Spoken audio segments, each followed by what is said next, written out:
DMTV Info, votre chaîne d'information en temps réel. La politique, la santé, le sport, les faits de société, la musique, les rumeurs et bien plus encore.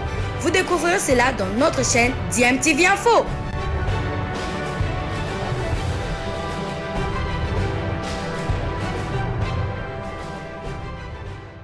Sur DMTV, bonjour ou bonsoir, tout dépend de l'heure à laquelle vous nous suivez. Tout plaisir est pour nous de vous retrouver, mais surtout de savoir que vous êtes nombreux en train de suivre votre chaîne YouTube DMTV. DMTV qui vous propose l'actualité, mais vous propose également des analyses et des réflexions sur des sujets d'actualité, sur des faits sociaux, tout simplement des réalités que nous observons ici chez nous en République démocratique du Congo. Vous le savez, après avoir décrété l'état du siège dans les provinces du Nord Kivu et de l'Ituri, le chef d'État avait nommé les généraux Ndima Constant comme gouverneur de la province du Nord Kivu, ainsi que le général Luboya du côté de la province de l'Ituri, comme pour dire que fini la récréation, tous les groupes armés, aussi bien locaux que étrangers, doivent cesser le combat et pour ceux de l'étranger quitter le pays. Ces généraux se veulent rassurants et veulent en tout cas rassurer la population qui a tant souffert, qui est fatigué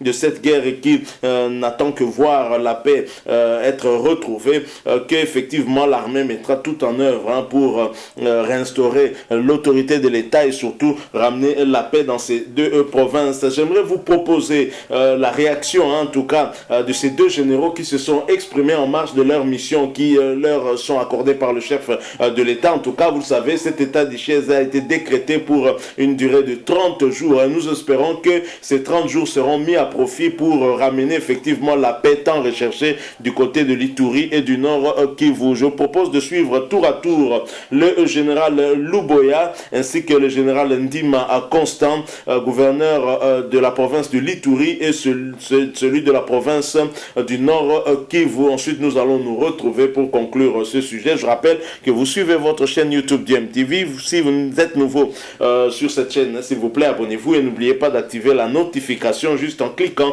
sur cette petite cloche qui vous permettra en tout cas de ne plus rien manquer des prochaines vidéos que nous allons vous proposer. Suivons cet extrait, en tout cas ces deux extraits avec le général Luboya ainsi que le général Ndima. Ensuite nous nous retrouvons tout de suite après.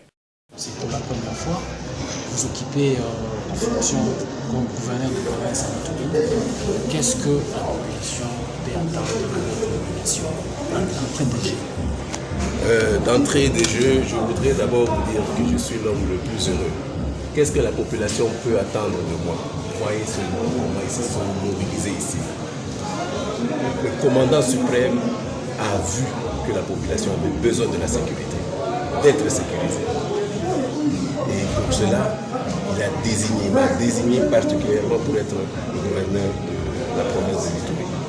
Donc, à la population, je dis d'abord merci pour cette mobilisation, et de deux, ils peuvent attendre de moi cette sécurité qui leur a manqué pendant aussi longtemps. Vous demanderez actuellement à cette population quel est le comportement que cette population doit avoir à cet état de siège qui doit aboutir à la paix. Certainement, il doit avoir un comportement que la population doit adopter. La population, il faut dire que il faut que nous créions ce que nous disons, une confiance, que nous reconstruisions cette confiance. Je crois que s'ils sont arrivés à ce point, quelque part, il y a eu ce qu'on appelle une rupture de confiance. Maintenant, nous allons reconstruire cette confiance. En me voyant, ils comprennent l'intérêt du commandant suprême et que donc je leur demande de collaborer.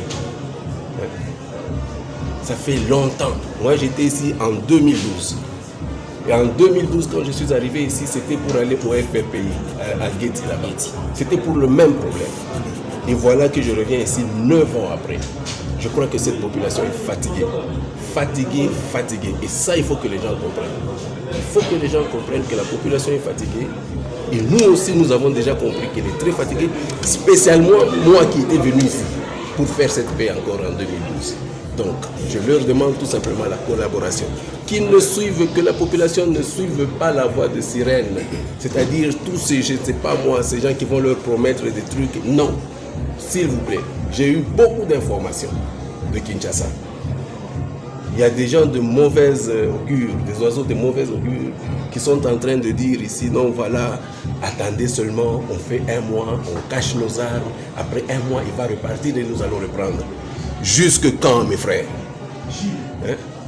Jusque quand nous allons avoir ce comportement-là? Ces armes qui vont ressortir après, c'est pour tuer qui? Des brebis? C'est pour tuer qui? Ressortez ces armes-là. Il y a des fonds pour ça.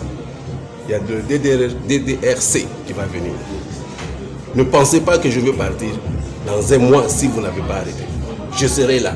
Et ça, je vous dis. Et je serai sans état d'âme. Sans état d'âme. Pour ceux qui veulent bien coopérer, nous allons passer. Nous allons partir avec eux. Nous allons cheminer ensemble. Mais ceux qui ne veulent pas, spécialement les groupes armés étrangers, ils ne sont pas chez eux. Ils doivent quitter. Ils doivent vraiment quitter. Et pour la population, je leur demande la collaboration. Je ne suis pas venu ici pour tuer la population. Je suis venu ici pour leur donner la paix. Rien que la paix. S'ils veulent collaborer avec moi, je leur donnerai cette paix-là. Voilà. Moi, général, quel message vous pouvez passer aux hommes de troupes qui seront sur les hommes de troupes, je ne sais pas. J'ai vu un peu, je suis sûr qu'ils ont vécu ce qu'on appelle l'attrition. Ils ont été résilients. Ils ont vécu l'attrition, c'est-à-dire comment je peux dire, des scènes très graves. Ils ont vu leurs amis qui ont payé, ils ont payé un lourd tribut. Nous sommes venus ici. Le commandant suprême m'a rassuré, a rassuré à tous les deux commandants régions, à tous les gouverneurs commandants régions. Il leur a rassuré des moyens qui vont venir. Donc, dans les 72 heures, je suis sûr que même nos troupes vont ressentir la différence. Voilà. Nous avons beaucoup appris ici. Des militaires, s'il vous plaît. Comme moi, ici, debout devant vous, je prends une arme, je vends. L'arme des contribuables congolais. Je prends les munitions, je vends. Je vends à qui? Aux groupes armés. Qui se retourne encore contre vous? Qui se retourne contre votre population? Nous sommes une équipe costaud. Derrière moi, il y a encore, dans cette prise de décision de état de siège, il y a une équipe forte qui va venir. De la justice militaire. Je suis là. Je commence directement à faire un état des lieux. Un état des lieux. Les commandants, à chaque échelon, nous vous donnons des armes. Tu as combien d'effectifs? Tu as utilisé combien d'armes? Tu as utilisé combien de munitions? Pour tuer qui? Pour faire quelle guerre? Fais-moi les comptes.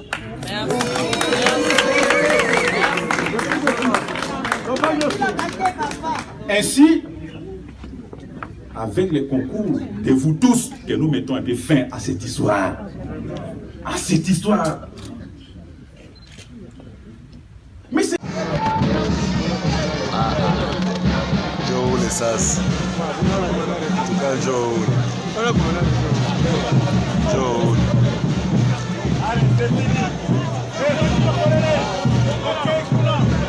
Oh, on a un journaliste, on a un kimbis. On a kimbis à un journaliste.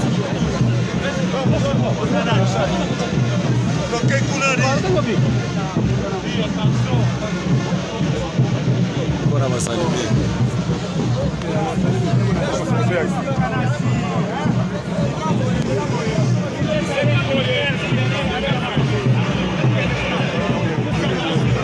Joe, il s'assure. On est là, moi.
Escort yake ni makali sana baba. Anakia na escort yake. Huyo hapa pembeni.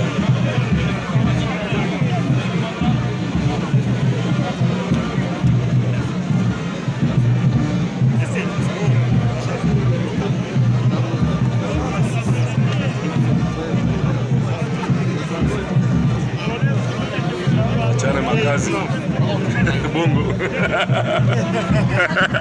Tuachane makazi kabisa.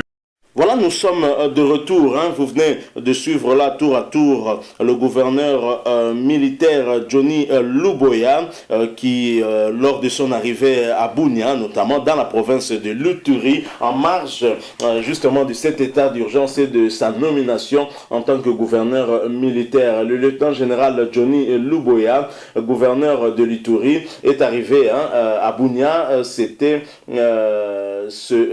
le lundi dernier. Et bien sûr, il était accompagné d'une délégation de l'armée. Il a été accueilli en tout cas par des hauts responsables militaires. Et vous l'avez entendu, il s'est exprimé, lui qui était dans la province de l'Uturi en 2012 et s'étonne encore de la recrudescence de l'insécurité et donc va tâcher en tout cas de réaliser cette mission dans les 30 jours. Mais il dit avoir déjà des informations comme quoi beaucoup de ces groupes armés allaient mettre leurs armes en veilleuse en attendant que les 30 jours puissent passer pour qu'ils puissent reprendre leurs activités. Et il a promis de rester en tout cas vigilant face à cela et restera en tout cas en Ituri aussi longtemps que la paix va l'exiger. Alors vous avez suivi également le général Ndima qui s'est exprimé également par rapport dès son arrivée bien entendu, et il a tenu aussi à clarifier une chose, c'est que la justice militaire sera bien présente au nord Kivu et qui va certainement veiller aussi peut-être au cas des dérapages qu'on pourrait constater, histoire de remettre tout le monde un peu à sa place. La discipline doit primer également au sein de l'armée. Nous espérons que le mandat de ces deux gouverneurs militaires pourra en tout cas permettre au chef de l'État que l'objectif soit atteint, celui de la sécurisation et de la pacification en tout cas de l'Est du pays. Nous en sommes convaincus et nous restons en tout cas confiants face à cela parce que toutes ces dernières heures, nous avons des bonnes informations qui nous viennent de ce côté-là et avec des belles performances de nos forces armées de la République démocratique du Congo, et la population peut bien entendu espérer en tout cas qu'une paix durable pourrait venir. Il est temps en tout cas pour nos compatriotes de l'Est du pays de goûter à la sécurité, de goûter à la paix, de vaquer librement à leurs occupations et permettre ainsi aussi une certaine mobilité entre plusieurs provinces. Des Congolais venant du Congo central aller faire leurs affaires du côté de l'Ituri et vice versa. Je pense que c'est cela que les Congolais demandent. Nous souhaitons qu'il y ait véritablement instauration d'une paix durable à l'est du pays. Alors voilà ce que nous avons voulu vous proposer en tout cas, ces réactions de ces deux gouverneurs qui montrent leur détermination face au défi qui est devant eux, et le chef de l'État qui leur a fait confiance, je pense, n'est pas pour rien. C'est peut-être par rapport à leur expertise aussi, la foi en eux. Il espère que ces derniers pourront permettre à la République de restaurer l'autorité de l'État dans cette partie du pays, et c'est ce que nous croyons aussi. Merci à vous que nous avez suivis. Nous sommes arrivés à la fin. Nous osons croire que ce sujet vous aura intéressé. Si c'est le cas, en tout cas, laissez-nous un like, laissez-nous un maximum de j'aime. Merci aussi de partager avec nous votre point de vue sur ce sujet en nous laissant un commentaire. Abonnez-vous si vous êtes nouveau sur cette chaîne. N'oubliez pas d'activer la notification juste en cliquant sur cette petite cloche que vous verrez apparaître, parce qu'elle vous permettra de ne plus rien manquer des prochaines vidéos que nous allons vous proposer. Encore une fois, merci à vous. Nous espérons vous retrouver bientôt avec un autre sujet d'actualité. En attendant, portez-vous bien et DMTV vous dit au revoir.